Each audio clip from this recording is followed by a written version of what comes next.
Alors, je passerai la parole très rapidement au président de la première séance, Oustad Abid Abdelrahman. Tfadl, Oustad. Merci, Monsieur le Président. Nous allons commencer la première séance d'infectiologie qui va durer environ presque 2h40. Nous sommes un peu en avance, nous avons gagné 1 minute. Et cette séance, je vais la modérer avec C. Zerwali qui est le chef, le responsable du service de microbiologie, avec C. Bouharro, qui est pédiatre, qui est un ex-pédiatre du CHU de Fès et qui est maintenant installé dans le secteur libéral. Et moi-même aussi, j'étais à l'hôpital, au CHU, et ensuite, ça fait maintenant presque, disons, 14 ans que je suis dans le secteur libéral. Alors, je vais donner la parole à la première présentation qui sera faite par notre ami professeur Boudkraoui, qui est chef de service de maladies infectieuses à Marrakech, qui est doyen de la faculté de Marrakech et qui est notre cher président de la société La Sonipep. Vous avez la parole, monsieur Boudkraoui. Merci, cher maître, merci, monsieur le président. C'est un plaisir d'entamer ce congrès. Bien sûr, comment la vaccination peut réduire la résistance aux antibiotiques, ça reste un sujet très, très intéressant. La résistance aux antibiotiques est un problème mondial. C'est une menace pour la santé à travers le monde parce qu'il y a une mauvaise utilisation, une mauvaise rationalisation des antibiotiques. C'est vrai, il y a le problème de l'hygiène, il faut améliorer l'hygiène, il faut utiliser de moins en moins les antibiotiques en agriculture, en médecine vétérinaire, d'accord? Donc, mais maintenant, nous allons discuter essentiellement la vaccination comme un outil pour diminuer la résistance aux antibiotiques. Et donc, la première des choses, les vaccins, et de façon générale, ils vont agir contre les infections bactériennes en réduisant les prescriptions des antibiotiques. Et donc, cette pression des sélections sur les sus-résistances va être abaissée. Et puis, ces vaccins aussi vont agir sur les infections virales en évitant les prescriptions inappropriées, inutiles d'antibiotiques dans les viroses, mais aussi en diminuant les prescriptions d'antibiotiques pour les surinfections bactériennes comme la grippe. Alors, il y a cet exemple français que je peux donner d'emblée d'infection à pneumocoque après la mise en place de la vaccination. Regardez, là, vous avez différentes tranches d'âge, et si on compare envers 2008 et 2016, c'est là qu'il y avait un nouveau vaccin en 2010, d'accord? Il y a déjà une diminution nette des infections invasives à pneumocoque. Et en France, ce qui est très important, nous allons revenir sur cette réflexion. Ce qui nous manquait au Maroc, c'est ce plan antibiotique qui était instauré auparavant en France et qui a permis de diminuer la résistance de pneumocoque aux antibiotiques. Bien sûr, comme vous le constatez, ces dernières années, vous avez moins d'antibiotiques mis sur le marché et puis il y a de plus en plus de vaccins. Vous savez, on va avoir la résistance avec les antibiotiques, mais avec les vaccins, il n'y a pas presque de résistance.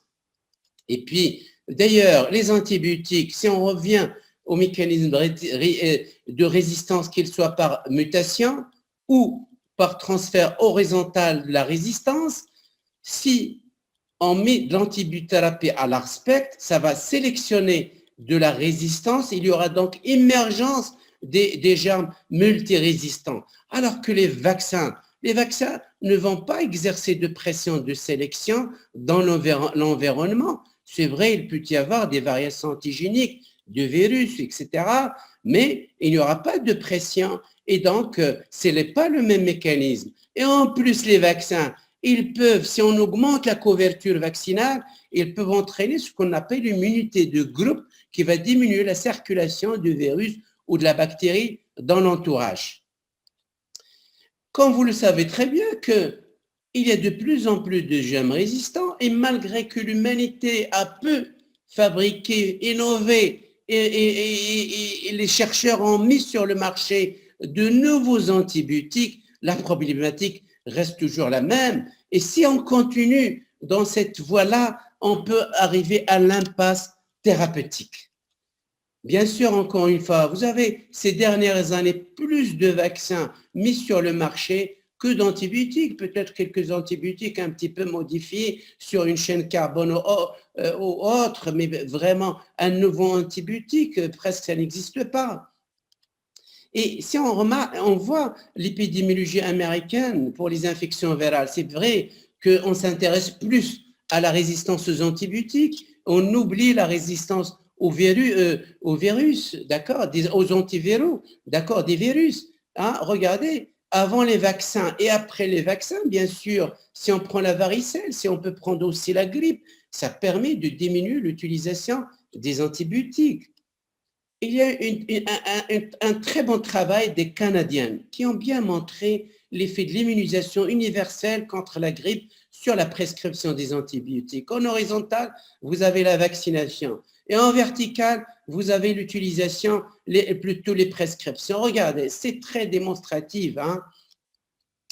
En Afrique, vous savez qu'il y a beaucoup d'automédication, beaucoup de prescriptions d'antibiotiques. Il y a un problème d'hygiène. Et de façon globale, si on instaure une politique de vaccination, ça va réduire, bien sûr, l'utilisation des antibiotiques et des surinfections, d'accord, qui peuvent survenir au cours de la grippe. Aussi, il y a un très joli travail qui a été réalisé en Autriche, ce qui a essayé un petit peu de voir l'association entre la prévalence de la vaccination antigrippale et les connaissances du patient sur les antibiotiques. Eh bien, là, en horizontal, ils ont vu que les patients qui savent mieux c'est quoi un rhume, c'est quoi une grippe, c'est quoi la résistance aux antibiotiques, qui savent très bien qu'ils sont mieux éduqués dans ce sens-là, ils vont mieux se faire vacciner, ils vont utiliser moins les antibiotiques. Au début de l'instauration de la vaccination antipneumococcique conjuguée, déjà, on a bien remarqué qu'il y a la résistance au pneumo, à l'hémophilus et au cataralyse, Moraxella cataralyse, qui commence à diminuer. Et donc, bien sûr, l'introduction des vaccins conjugués contre le pneumo a permis de réduire la résistance, c'est une réalité. Je vais donner un certain nombre d'exemples à travers le monde, mais aussi, il y a ce rôle de l'immunité de groupe. L'immunité, la vaccination augmente, la couverture vaccinale qui va augmenter, et là, la bactérie va circuler moins au niveau du portage et la résistance de pneumos antibiotiques va diminuer. Là aussi, c'est l'expérience italienne avec l'hémophilus, la vaccination anti-hémophilus. Ah ben, bien sûr, différentes tranches d'âge, l'hémophilus a diminué, quoique ils ont remarqué qu'en Italie, qu'il y a émergence d'hémophilus non groupables chez les personnes à un âge un peu plus avancé, mais aussi ils ont noté une réduction de la résistance de l'hémophilus aux antibiotiques. Si on commence avec la vaccination conjuguée contre le pneumo dans les débuts des années 2000, regardez pour les macrolides. Déjà, que ce soit une résistance par efflux, que ce soit une résistance par méthylation ribosomale, au fil des années déjà, au début, et ça commence à diminuer. Si on prend l'incidence de l'infection à pneumocoque, bien sûr, selon les tranches d'âge, il a diminué, mais cette diminution, elle est plus nette chez les enfants de 2 à 4 ans. Aussi, cette diminution de la résistance aux macrolides, elle a diminué avec les tranches d'âge, mais plus avec les enfants de 2 à 4 ans. Toujours dans la continuité, toujours en Atlanta, en Géorgie, d'accord, dans la continuité de travail qui s'arrêtait 2006, que j'ai avancé maintenant, et il y a la continuité jusqu'au 2013, où toujours cette résistance aux macrolides, elle ne fait que diminuer. Là aussi, toujours aux États-Unis, le rôle des vaccins contre la résistance aux antimicrobiennes, il n'y a pas que la diminution de la résistance aux macrolides, mais aussi aux céphalosporines en marron foncé, aux cyclines en bleu et en vert aux pénicillines. Et puis, bien sûr, cette introduction de vaccins conjugués contre les pneumocoques a fait, d'accord, il a une particularité. Il a un phénomène de remplacement sérotypique qu'il faut guetter, mais aussi il a permis de diminuer les méningites à pneumococques résistants aux antibiotiques, ce qui a permis un petit peu de reconsidérer, d'alléger la prescription antibiotique, les protocoles d'antibiothérapie dans les méningites à pneumocoques. Là aussi, toujours aux États-Unis, si on prend les sérotypes, on peut prendre en 2009 le 19A qui a commencé à l'époque à prendre une allure très importante. Et bien, avec la vaccination anti-pneumococcique conjuguée, la taille a été vraiment diminuée. Vous savez que le 19A est une sérotype qui est très, très résistante aux antibiotiques. En Finlande, plutôt en Hollande, avec le Divalent, les Hollandais, ils ont comparé les achats des antibiotiques. C'est vrai qu'ils ont constaté un effet modeste sur les achats des antibiotiques, mais c'est en Finlande que l'expérience avec le Divalent était très intéressante. Regardez, si on prend les enfants de 5 ans, moins de 5 ans, et après on va prendre les enfants plus de 5 ans, moins de 5 ans, globalement, que ce soit les pénicillines, les macrolides, les clindamycines, les cyclines, les sulfamides associés, il y a une nette diminution. Et puis en marron, les sensibles, et en bleu, là, vous avez les résistants. Regardez au fil des années comment cette résistance commence à diminuer et apparition des souches sensibles. Alors qu'au-delà de 5 ans, l'effet est moins spectaculaire, mais globalement, il y a une diminution de la résistance aux antibiotiques au fil des années, augmentant avec la couverture vaccinale de 10. Et donc, là aussi, ils ont travaillé beaucoup, d'accord, sur les sérotypes, ils ont suivi un certain nombre de sérotypes sensibles, résistants, etc. Au Danemark, il y a une autre expérience avec la sensibilité aux antibiotiques et ils ont remarqué qu'en réanimation, les enfants moins de 2 ans sont moins intubés. D'accord, avec la vaccination qui est en train, avec la couverture vaccinale qui commence à augmenter. Et en Allemagne, ils ont remarqué la même chose, que globalement, que cette vaccination antipneumococcique conjuguée a permis globalement de diminuer la résistance aux antibiotiques avec toutes les familles d'antibiotiques, mais plus particulièrement vrai pour les macrolides chez les enfants. Les Japonais, ils ont aussi remarqué qu'il y a un changement génotypique dans la résistance de pneumo aux différentes bêta-lactamines avec l'augmentation de la couverture vaccinale, d'accord, avec les vaccins conjugués antipneumococciques. Au début, en Arabie Saoudite, exemple, la pénicilline, les pneumos résistants à la pénicilline ou à l'érythro, au début, déjà avec le 7, ça commence à diminuer. Après, ils ont instauré le 13. Il y a une très belle expérience en Israël avec cette introduction séquentielle de 7 puis de 13. Regardez comment les méningites à pneumocoques sont en train de diminuer. Et puis, globalement, si on voit le profil des résistances, quels que soient les inclus, les non inclus, etc., la résistance commence à chuter de façon caricaturale. Et sur l'impact thérapeutique, économique, ça a permis un peu de changer la stratégie de l'antibiothérapie, de la prise en charge de la méningite à pneumocoque, et ça permet de soulager, d'accord, le schéma, le protocole thérapeutique. En France, regardez, ils ont comparé tout le monde avec les enfants moins de 2 ans. Alors, et en comparant 2 étapes, 2008-2009, et après ils ont introduit le vaccin en 2010 et ils ont comparé avec 2011-2012.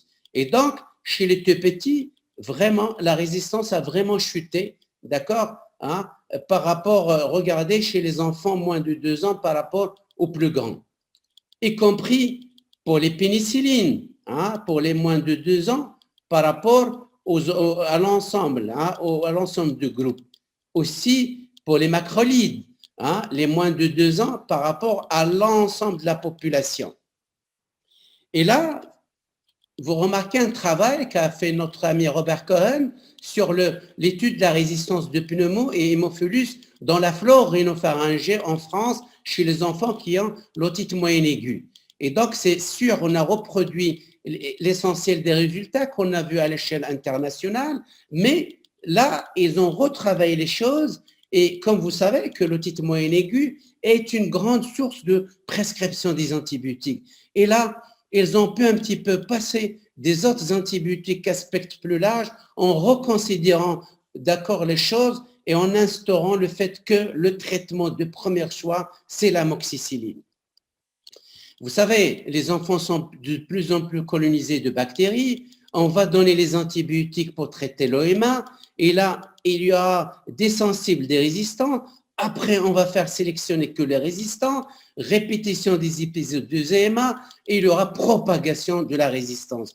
Et donc, l'intérêt de la vaccination pour un peu soulager cette prescription d'antibiotiques. Et l'exemple de l'otite moyenne aiguë est un exemple flagrant pour alléger nos schémas thérapeutiques. La couverture vaccinale augmente avec les vaccins conjugués.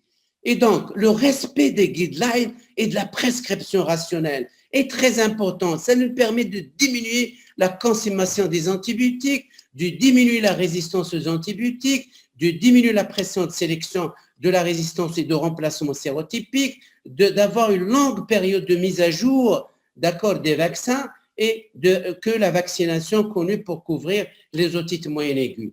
Et pour terminer, Monsieur le Président, les vaccins, on va vacciner l'individu contre l'infection A. Il sera vacciné non infecté par le A. La résistance présente lors de l'infection acquise pendant le traitement ne peut pas avoir une évolution défavorable. Mais la vaccination de l'individu A va permettre que le vaccin peut être préférentiellement efficace, neutralisant ainsi la sélection pour la résistance chez les individus vaccinés et les contacts.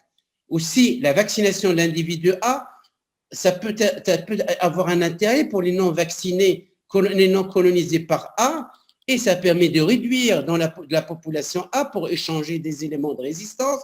Ça permet de réduire la transmission de A au contact et donc avoir, grâce à l'immunité collective, les vaccinés non infectés par le A, d'accord, ça permet que les antibiotiques non prescrits pour traiter A, et donc aussi la réduction de la transmission de A au contact parce qu'il y a une immunité collective avec l'augmentation de l'immunité du groupe, ça va permettre de réduire le besoin en antibiotiques empiriques, d'accord, pour couvrir les variantes de A qui peuvent résister aux agents aspect 3. Et finalement, l'ensemble, ça va donner une opportunité pour réduire et sélectionner les résistances et donc réduire la sélection des spectateurs pour la résistance et les espèces des autres flores.